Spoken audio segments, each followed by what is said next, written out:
Welcome back to Boomer's Playground, and today we're going to be going over section 2.16, function expressions. So, a function is not a magical language structure, but it kind of is, but a special kind of value. The syntax that we used before is called a declaration. There is another syntax for creating a function that's called the function expression, and it allows us to create a new function in the middle of any expression. For example, say hi, bam. And so what we're essentially doing is it's the exact same thing as up here. We're just giving it a name, we're setting it equal to a variable instead of it just being its own standalone function. So here we can see a variable say hi getting a value. The new function created as function alert hello. As the function creation happens in the context of the assignment expression, the thing to the right side of the equal sign, this is a function expression. So that's that part right there. Please note there's no name after the function keyword. Omitting a name is allowed for function expressions, and that's because we're setting it equal to a variable. So this will now be the function name. Here we immediately assign it to a variable, so the meaning of these code samples is the same. So these two things are no different. We're just creating them differently. In more advanced situations that we'll come across later, a function may be created and immediately called or scheduled for a later execution, not stored anywhere, thus remaining anonymous. So let's reiterate. No matter how the function is created, a function is a value. Both examples above store a function in the say hi variable. We can even print out the value using alert. So if we do that, it'll show the function code. Please note that the last line does not run the function, and you'll notice we don't have the parens after it, which is why it doesn't run the function. There are programming languages where any mention of the function name causes its execution, but JavaScript is not one of them. In JavaScript, a function is a value, so we can deal with it as a value. The code above shows its string representation, which is the source code. So let's do this so you guys can see it. Or I guess I could probably just run it. So here you'll see it just gives us the actual code for that function. So here it's just saying, yeah, it's a cool value, blah, blah, blah. We can run it with the parens. So we can work with it like any other value. So we create our function here. Then we say let func equal say hi. We can now call, so now this function is in this variable. So now we can run func with these two and we'll get hello because it's a copy. And then the say hi will also say hello because this is the original version. And kind of like it's saying here, why wouldn't it still work? We haven't changed anything about it. So by doing this, you're not saying remove say hi, you're just saying, hey, take whatever's in here and copy it into this variable. So here's what happens above in the detail. The function declaration creates the function, puts it in the variable name say hi. Line 2 copies it into the variable of func, and then blah, blah, blah. Please note there's no parens after the say hi right here. If you were to do it that way, it would write the result of the call say hi into the func and not the actual function itself. So let's do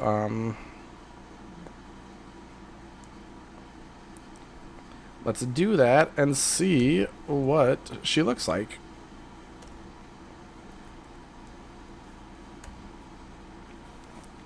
All right, so you'll see we get hello, and that's because we have the parens there, so that's actually running that function, which is why we get that hello. So then let's see.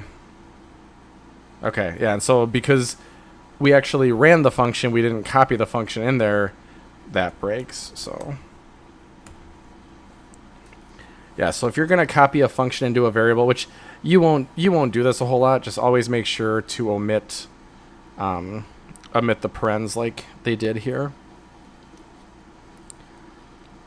We also could have used the expression like this, same exact thing.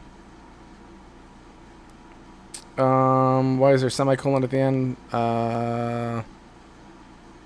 The answer is simple. A function expression is created here inside the assignment. The semicolon is recommended at the end of the statement. It's not a part of the function syntax. It's here because you have this say hi equal, and you're literally just saying, hey, I'm done with all my code. Like, this is the end of this statement because this is a function expression. Callback functions. Let's look. Okay, so this, you are going to hear a lot about callback functions. And at first, they're tough. I didn't understand them at first, but they're super common, and it's a super common term. So let's take a look at let's look at more examples of passing functions as values and using function expressions. So we're going to write a function ask that has 3 parameters: the text of the question, the function to run if the answer is yes, the function to run if the answer is no. Okay. So we have our function declaration. So again, remember, this doesn't run the code. This is just us creating it. So we're saying we have our ask function, and we have 3 parameters. So now we have an if statement. So we'll do confirm question.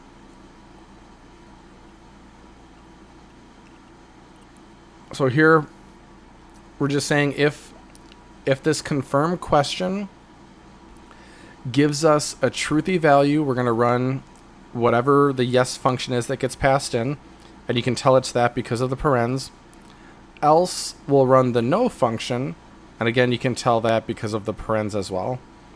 So here we have show OK, which means you agreed, and show cancel, which means you canceled. So this confirm is probably going to give us a OK or a cancel, and so that's why it's handling one or the other. So here we create the function. We say, do you agree?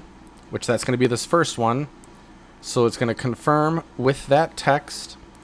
And then if we click OK, it's going to run this yes, which is the second param, which is show OK. And then if we click cancel or escape, we'll run the no argument, which is a function. And one thing to keep in mind is these do not have the parens on them either, because that would run that function. So do you agree? We'll click OK. We agreed. No, we didn't agree. So this is just showing that functions are just another value. You can pass them around like anything else, more or less.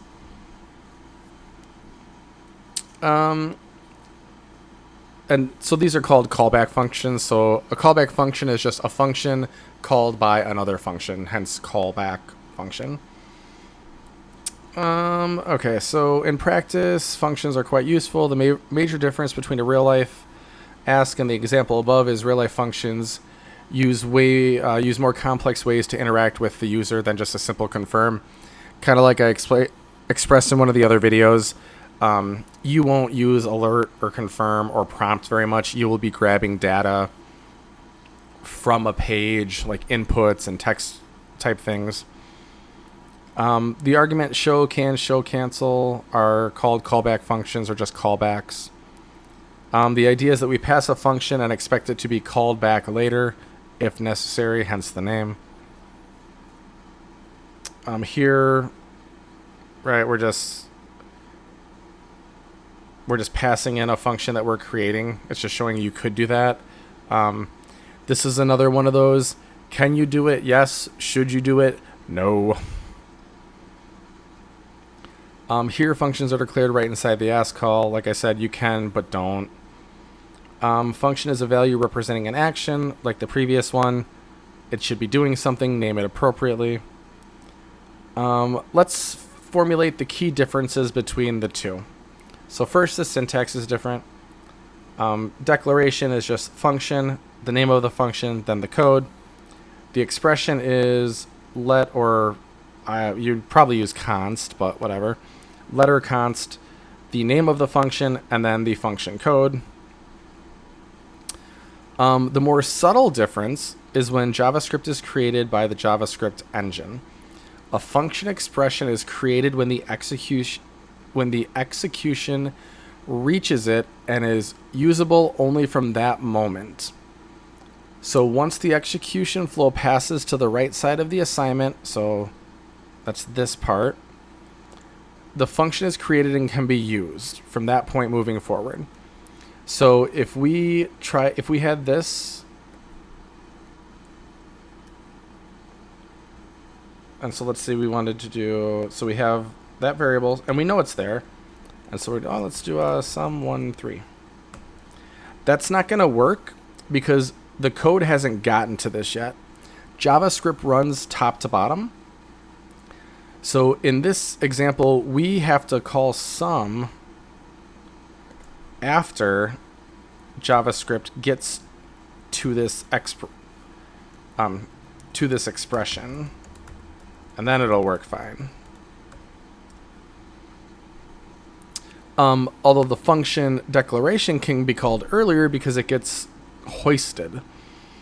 This is due to internal algorithms. JavaScript prepares to run the script. It first looks for global functions, which this definition is global. It looks for global declarations and then it creates those. After all the function declarations are processed, the code is then executed. So in this example, this would work because JavaScript will look for this first, will compile it or run it or execute it, and then it will come back and run this. So we would be able to run this before because it's a declaration, not an expression. This one will not work, like I showed earlier, because we're trying to use it before JavaScript gets to it. This right here is probably a bigger difference than anything else, and this is something good to know. This is something we ask in our junior interview questions, just kind of get a feel for how you know the core language. So this is good to know. Make sure to remember that. Expressions are created when it gets there. Yeah, blah blah blah. We've already went over all that. If we use function for instance, let's imagine we need to declare a function welcome depending on the age variable that we get during runtime, and then we plan to use it sometime later. If we use a function declaration, it won't work. So here we have welcome. We get the age, we check, and then this doesn't work.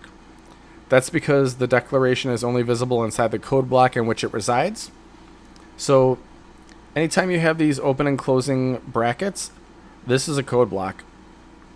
Nobody outside of this little bit from lines 5 to 9, nobody else knows what this is. Same with 11 to 15. Nobody knows what this function is because it's in this scope. So here we have age. So here we're just setting it. We're not actually asking. Here we're saying run welcome, and then we have our function declaration there. Welcome. And then here we have the same thing. I'm not sure why it's not doing it down here. I think it's just showing you can run it in its scope or in its block right there, but we still can't run it outside of that block. So that's all it's really showing. So here's an interesting look on that if you wanted to accomplish this while still, doing it this way. As for the age, we set a welcome variable, and then we can set welcome equal to that function, welcome equal to that function, and then we can run welcome here because we're not creating the function here. We're actually setting it equal to the variable that is available out in the global scope. Or we could simplify it even further using the ternary operator. So here we have Yeah, it's essentially this just in ternary form. So we're just saying, if you're younger, do hello, otherwise do greetings. When to choose function declarations versus expressions. As a rule of thumb, we need to declare a function. The first thing to consider is function declaration syntax. It gives more freedom in how to organize our code because we can call such functions before they are declared. It's also better for readability, as it's easier to look up function whatever in the code than let f equal function. They're more eye-catching. This is one of those things you'll just pick up as you code more, and your job will likely have a style that they prefer, and that's what you will use. So here's our summary. Functions are values. They can be assigned, copied, passed around just like everything else.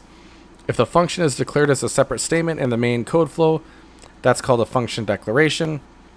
If it's created as part of an expression, it's called an expression. Declarations can be used before the code block is executed. Function expressions cannot be used before the flow of code reaches them. Yes, so that's functions. That's functions and function expressions. I'm going to say this pretty much every video. Don't trip too much if some of this doesn't make sense. We're going to write functions differently than both of these most of the time anyways, but this is just the beginning core, so you know in case you run across some older code. So I hope you guys learned something today.